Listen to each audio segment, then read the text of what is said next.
Okay, so this is Monday's lesson, which is solving systems of linear inequalities. Hopefully this looks a little familiar. It's taking a previous lesson and building upon it.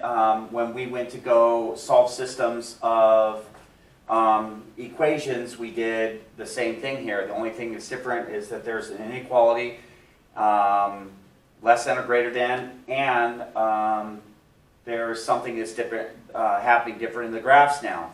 So what you did last week, you were graphing one line, now you're graphing two, and then on top of it, you're solving within an ordered pair or using 0, 0 to plug it into equations that you don't have. So you guys have the notes at the back. You want to take the notes. You want to write out the vocabulary from 421. Write out the words and their definition. You guys know about the YouTube channel to be able to watch the lecture or whatnot. So looking at this first example, first and foremost, we're always looking at y equals mx plus b form. So this fits that. We have a b, we have a rise and run within our two linear equalities. Now we have an ordered pair. Go ahead and label that ordered pair x and y, and we're going to substitute. So step one, same thing that we did with equations. You're going to take both these and you're going to write them side by side, and from there you're going to substitute. Now notice I did this in red in regards to what we're subbing here. So we have y is less than or equal to negative x plus 4, and our x is 2 and our y is 1. So this x, remember if there's a negative in front of there, we're going to leave that negative there. So that becomes 2 and the y becomes 1. And then on this side, the other side of the equation, y is less than or equal to x plus 1. Once again, our x is 2 and our y is 1, so we're going to plug that in, y for 1 and x for 2. And then we're going to solve whether these are accurate or not, or true. So now we have 1 is less than negative 2 plus 4. We're going to take negative 2, subtract it from 4, it's 2. And then looking at this on a number line, 1 being greater than 2. So we're looking on the number line, circle, open circle right there on the 1, and it's heading this direction, the direction that's pointing, so less than, excuse me, not greater than, less than. So this one checks out. So now looking at the next one, 2 plus 1 is 3, bring down to 1. Now this is less than or equal to, so solid circle going to left-hand side. Both of these check out. So remember, both equations have to be true, plugging in the ordered pair. If they are both true, then we have a solution of the system. So looking at our next example, also similar, both of these are in slope form. Y is greater than or equal to 2x, and then y is less than x plus 1. We have a b. Remember, if we don't have a b here, we use 0. Here's our ordered pair, the x and the y. You're going to take both these equations, linear inequalities, and write them side by side, and then you're going to go replace x and y. So my x here, inside parentheses, because there's a number next to a variable, so we put that in parentheses, there's multiplication happening there, and then the y is 0. Same thing with this side, y is 0, x is 2 plus 1.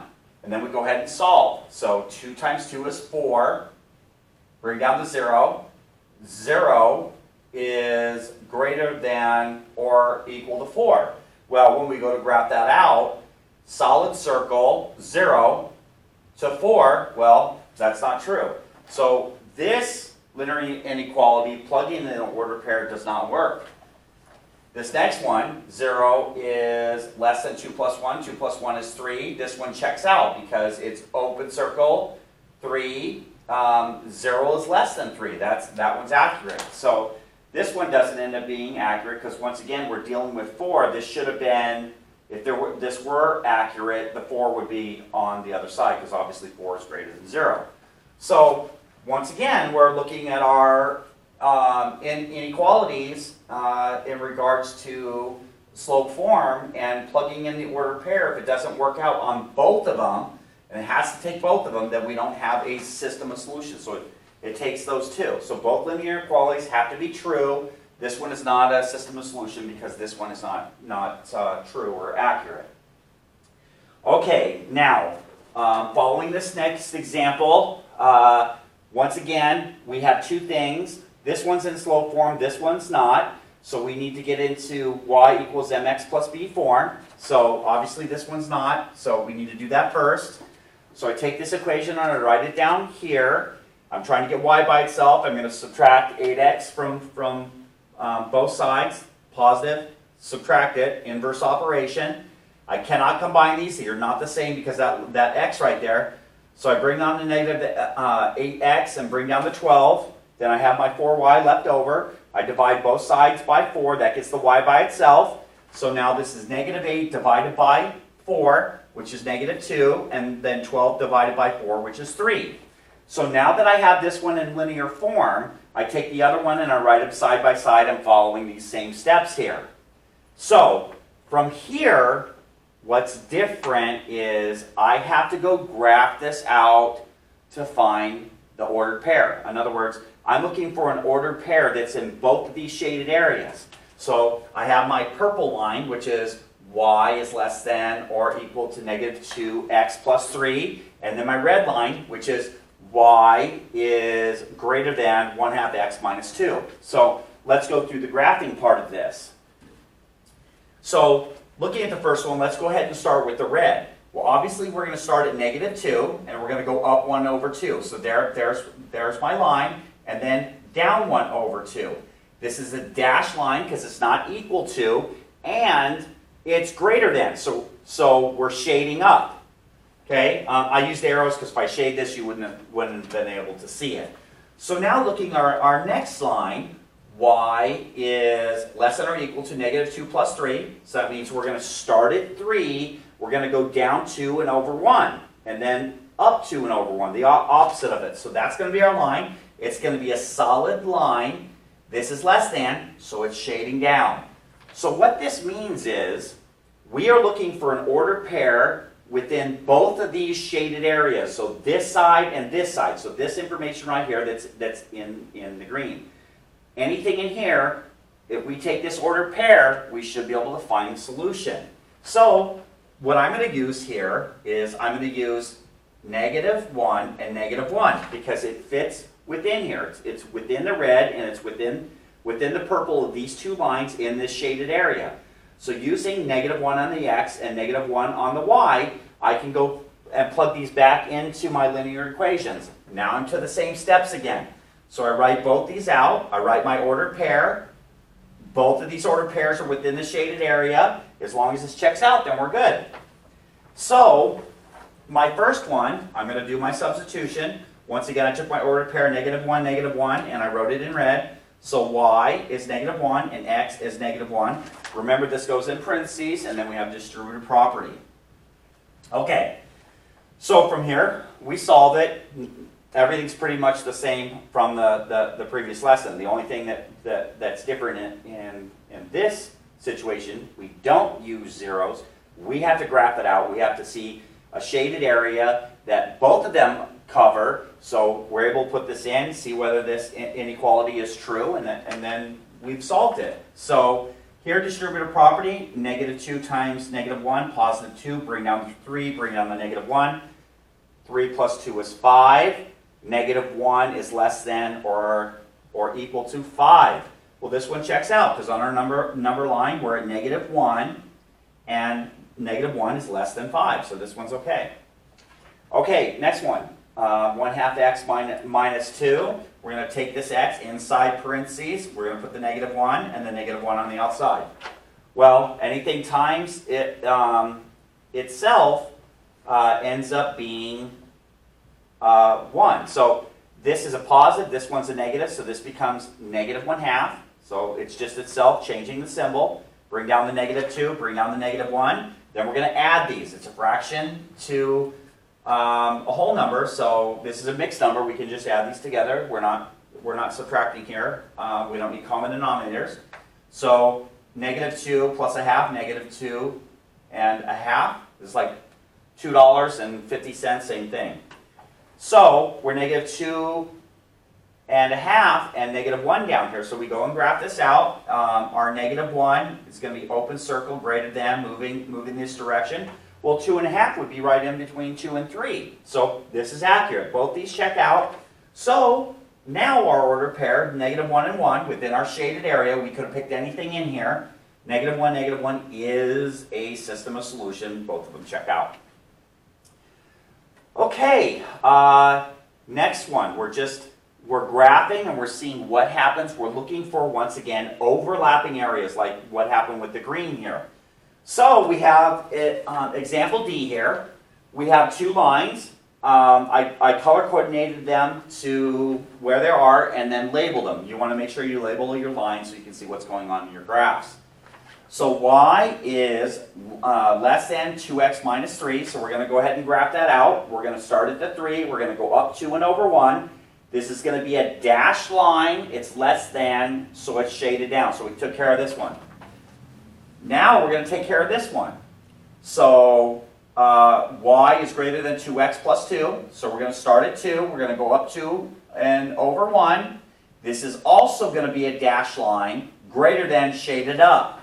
Now, if you notice, this one can't be a solution. It can't be a solution because they don't overlap, ever. So, this system has no solution. There's no overlap in the shaded areas. So, this is an example of two linear equations. They don't ever cross. Nothing ever happens. So, this line is parallel. Notice how they have the same slope, but they have different y-intercepts. They never cross each other, so we cannot have a solution. They never run into each other. Okay, next one.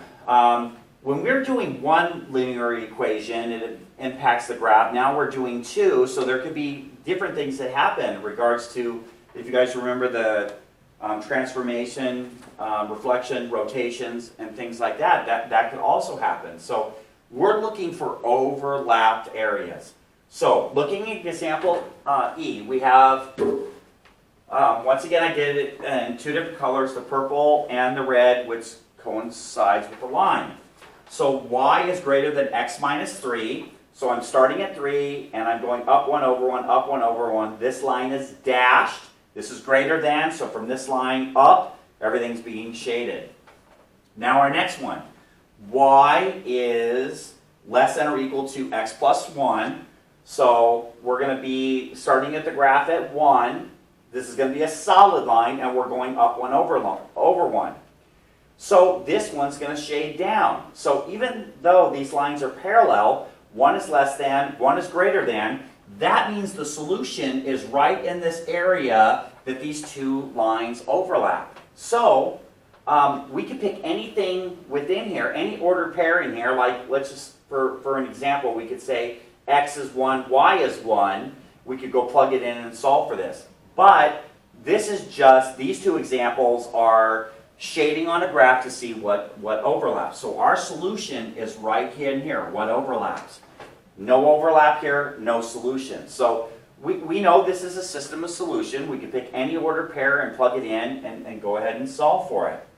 So that is pretty much it. We've done this part before. The only thing that's different is before you had equal signs. Now you have inequalities, so that means there's a range of answers that could potentially be accurate. So you want to use your examples to go in and solve your do now. So this lecture is also, for Monday, is going to correspond to your do now for Tuesday. So if we take a look at this, we're going to follow the same examples here of A and B on this one. We have an ordered pair. We're plugging in here and seeing whether it's accurate, and then you want to go ahead and graph it. So you're following the same example. Ordered pair, linear, make sure that they're both linear. Go in and substitute, put it on a number line, and then graph them out and see how they overlap. This one's the same. Be careful here. Y is less than 3, so you don't have an x here. So when you want to go solve for this, you can plug in your 0 for your y and figure out whether that inequality is true on a number line. And then as far as going and graphing this out, this just means that y is less than 3. So you don't have a b, so your b ends up being 0. So same thing on this one. We have an ordered pair. We're going to go plug it in here. Both of these are in linear.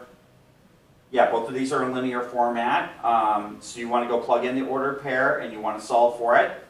The only thing that's different on number 4 is that you need to get the bottom one into y equals mx plus b form before you can solve that. And this one is going to be very similar to this one right here. You're going to go graph these two lines out. This one's going to be origin because there's no y, so it's going to start at 0 and go up 3 and over 1.